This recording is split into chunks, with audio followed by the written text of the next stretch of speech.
Hello everyone, welcome to Sanmargaha classes.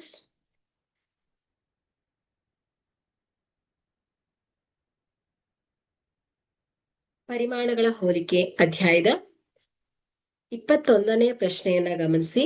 ಮೊತ್ತ, ಅಸಲು ಹಾಗೂ ಚಕ್ರಬಡ್ಡಿಗಳ ನಡುವಿನ ಸಂಬಂಧವೇನು? ಸೊ ಇಲ್ಲಿ ಸೂತ್ರ ಏನ್ ಹೇಳುತ್ತೆ? ಸೊ ಮೊತ್ತ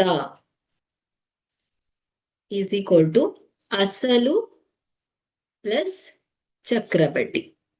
ಓಕೆ, ಅಥವಾ ಇದನ್ನ ಈ ರೀತಿಯಲ್ಲೂ ಬರಿಬಹುದು. CI is equal to A minus P. Okay, so ಇಲ್ಲಿ A ಅನ್ನೋದು ಮೊತ್ತ ಆಗತ್ತೆ, P ಅನ್ನೋದು ಅಸಲು, CI ಅಂದ್ರೆ ಚಕ್ರಬಡ್ಡಿ ಆಗತ್ತೆ. ಓಕೆ, ಸೊ ಈ ರೀತಿಯಲ್ಲೂ ಬರಿಬಹುದು, ಅಥವಾ ನೀವು ಮೊತ್ತ ಇಸ್ ಈಕ್ವಲ್ ಟು ಅಸಲು ಪ್ಲಸ್ ಚಕ್ರಬಡ್ಡಿ, ಸೊ ಈ ರೀತಿಯಲ್ಲೂ ಬರಿಬಹುದು. A is equal to P plus CI ಅಂತ ಕೂಡ ನೀವು ಮೆನ್ಷನ್ ಮಾಡಬಹುದು. ಸೊ ಇದೇನ್ ಹೇಳಿ, ಮೊತ್ತ, ಅಸಲು ಮತ್ತು ಚಕ್ರಬಡ್ಡಿಗಳ ನಡುವಿನ ಸಂಬಂಧ ಆಗತ್ತೆ.